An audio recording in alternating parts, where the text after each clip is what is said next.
Hey, it's Tango Oscar Mike. Blah, blah, blah. Hey everyone, it's Tango Oscar Mike. I am getting ready out here in the garage. We're doing an antenna build. We did this once before. Last time we built a 4-to-1 balun with a 1-to-1 choke built into it for a off-center fed dipole. This time, our club president, Joe, N3XE, was reading some articles on a 36-to-1 end-fed, and he's been testing one for several months now and really likes it. Said it's much broader band than a 49-to-1. So that's what we're going to be building today. I think we've got 12 to 14 people coming, so it's going to be a little crowded. Some other people are bringing tables too and chairs. My wife will be leaving with her girlfriend shortly, so we have room in the garage. I cleaned my workbench. I got the tools laid out, the drill for drilling the SO239, this for drilling the other holes. I already did my box for mine, so mine are ready to go, so I don't have to do that. And I actually purchased some premium DX engineering antenna wire for my antenna because I plan on putting this up shortly after it's built and replacing my 49-to-1 that I've been using forever. But I'm willing to give this a try. I got my analyzer right here in case we get that done and we can use it. Soldering station will be all ready to go, and we'll have a good time. I might try to do a time lapse recording of all this. In the past I didn't really record because you know it's we're here for a couple of hours and it's a lot of information to take in. A lot of video to shoot. So I think I'm just going to do a time lapse, set the camera up with my USB charger so the battery doesn't go dead, and just do a time lapse of the whole thing, which I think might be pretty cool.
Well, as you can see, the party's over.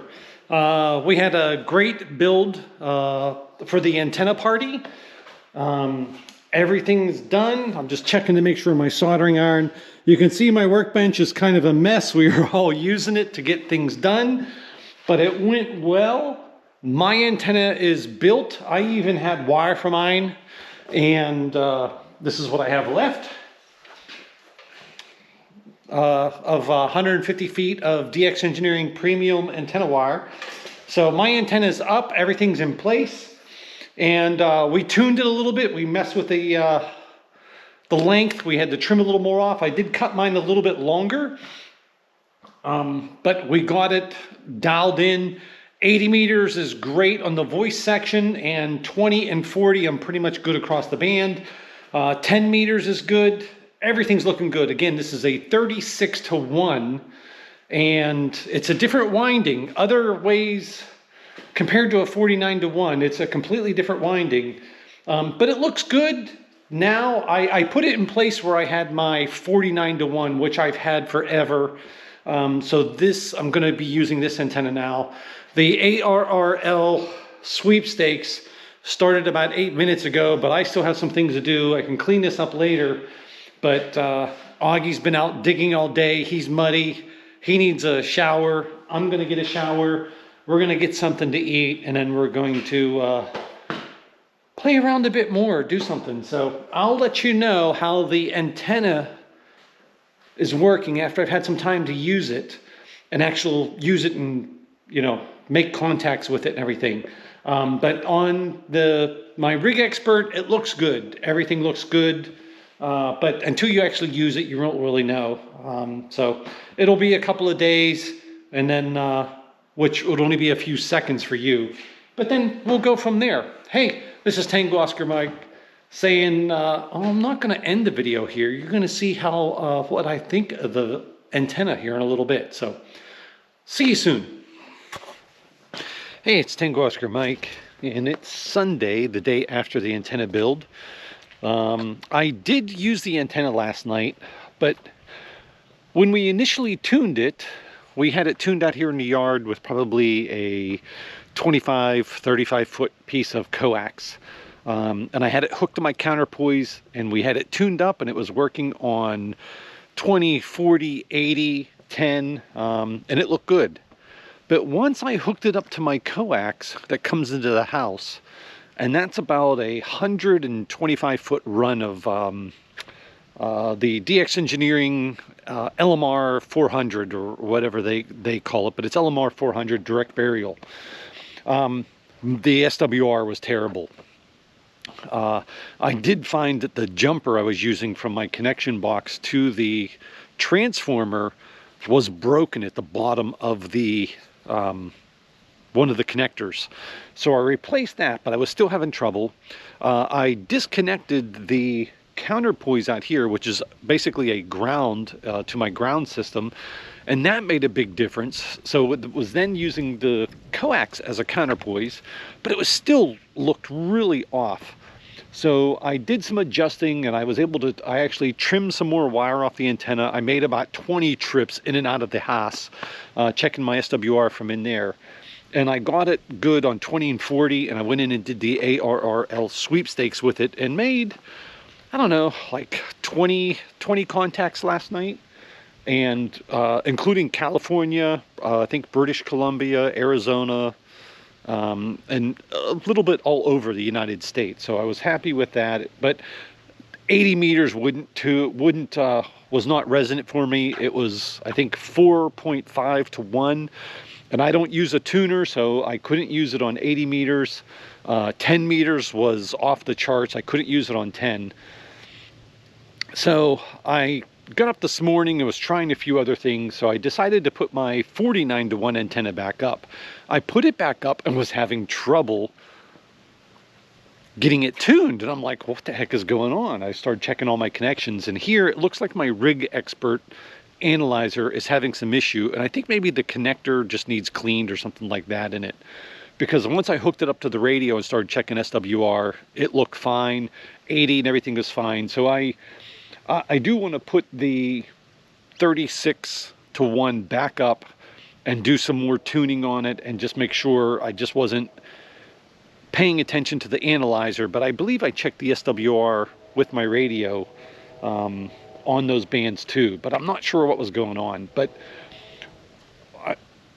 I was told, we were discussing it after we built the antennas, that the 36 to 1 is much more picky about your counterpoise system, whether it's a coax or whatever, and if you make a change in it, the antenna could be really off. So it's probably not a great antenna for portable use, because it really does depend on the counterpoise, where the 49 to 1 I found is very forgiving, and you really don't have to worry. In fact, most of the time I don't even use a counterpoise with my 49 to 1, even when I'm portable, because I found that if I have it about a foot or maybe 2 feet off the ground, it works fine, and in almost any situation I've never really had a problem with it. So but it's still something I would want to play with now that I have that matchbox built. I'm going to play with it some more, try some more tuning with it, put it back up and see. I have this antenna that kind of goes north to south,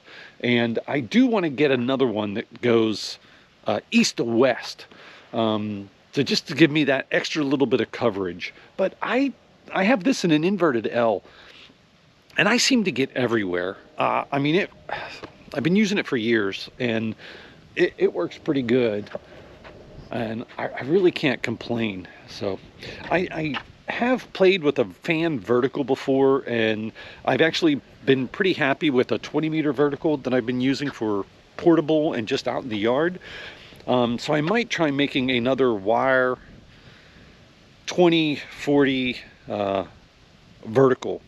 Maybe add 10 on there too, but my thought is I'll just make a straight piece of board for the top and bottom, and then just run the wires at various lengths across the board, kind of like a fan dipole or a fan, yeah, fan dipole, fan vertical, same thing. With a nice radial field, I'm gonna put down a big radial field. I'll get some radial wire and bury it and have everything there, and then just do the connection off of that. So I think that's something I want to do. I don't know if I'll get it done this winter, but it is something I want to play with. Maybe if we get a nice spike in the weather again. But yeah, it was a good day. We had a lot of fun at the building. Right now at the for the ARRL sweepstakes contest, I think I'm at 51 contacts, and I think I have over 3,000 points. Using 5 watts, doing QRP, which is what I do. And it's a struggle, but it's fun. And hey everyone, it's Tango Oscar Mike. I got my 36-to-1 up, and now it is tuned. It's in a, oh, there goes a deer. So it's in a sloper configuration. Actually, I need to tighten that line up a little bit. But the matchbox is on that tree. It runs down here. There's the 56 puff capacitor, and it goes up and it drapes over that tree a little bit, which isn't terrible, but it's wintertime. There's almost nothing at the top of that tree, so it's just in the very tips of the trees. Whether the rain might be having some effect on it. Now the antenna is great on 40 meters, it's great on 20 meters, it's great on 10 meters. On 80 meters, it's 2-to-1 in the high end of the voice portion.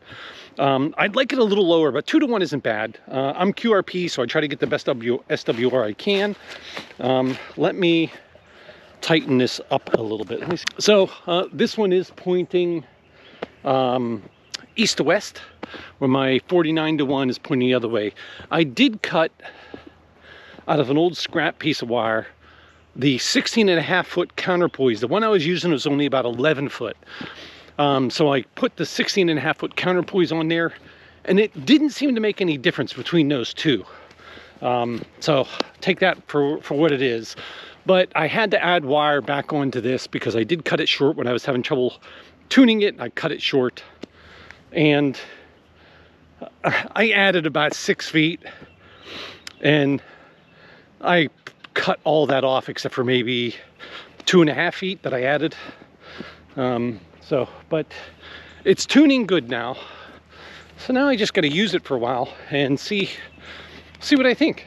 Before I go in, I will show you one other thing. It's not on right now, but up here in the front yard, I had this idea this year, and we've seen other people have these as well, but I made a giant Christmas tree in the front yard using one of my fiberglass masts. It's only up about 20 feet, and I got 8 strings of lights on it. And there's my 49-to-1 up here. And I got a couple of lasers out here too, and some other LED lights on the front of the house. When they're on, I don't notice any noise. I don't notice it interfering with my antenna at all, to be honest. Okay guys, so I'm back inside and I'm on the 36-to-1. Now my 49-to-1 antenna on 10 meters is like 3-to-1 across the band. On this one, I'm below 1.5 across the entire 10-meter band, which is great. That's a 218 kilohertz spread. So that's great. If I go to 20 meters and run a scan, you'll see it's great across the band. Below 1.5, pretty much across the entire band, digital and voice, on 07200. Again, below 1.5-to-1 across the entire band. So that's great. So let me go to 80, 039, or frequency 03700. Run the scan. And you can see again, great SWR pretty much across the entire band. So it looks like a great antenna, and if I check the reactance on 80, it's at minus 5.4 to 1. On 70, 07200. On 70, minus 7 is the reactance.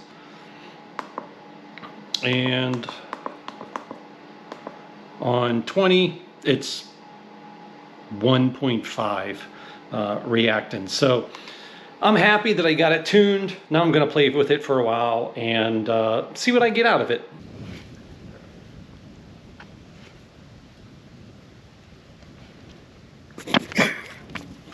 What are you doing? What are you doing? Come on. Come on. Hey, it's Tango Oscar Mike.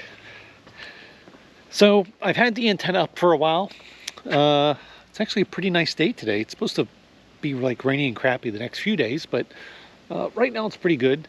So I've been comparing the 36:1 to my 49:1. Now my 49:1 is running north to south.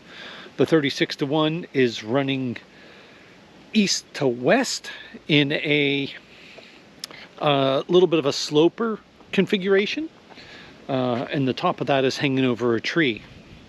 So this antenna being much higher, much higher, you would think would be have better reception. But what I've been finding out just by switching, I have a switch box and I've been switching back and forth, it seems the 36:1 has better reception. Even if that was another 49:1, you would think because of the direction it's pointing, it wouldn't be as strong to places like Texas, but it actually is. So that antenna, I do think is working better than my 49:1. I wish it was real easy and I could just swap them and put my 49:1 over there and then put the 36:1 up here. But I don't think I'm going to do that right now. I'm just going to run the antenna as it is, keep switching back and forth. But for now, I do think the 36:1 is working better. Again, it's very susceptible to having a counterpoise, so you have to have a 16.5 foot or, you know, somewhere in that range counterpoise on that antenna. Without it, it doesn't work, or it works very poorly. The 36:1 is tuned better than my 49:1, which could be, which also could equate for the signals on that antenna being louder than this antenna on certain bands, certain areas, whatever. But for now, I think that's going to wrap up the 36:1 video. The winding of a 36:1 is a lot easier than a 49:1. I'll try to link to the QST magazine article about the 36:1.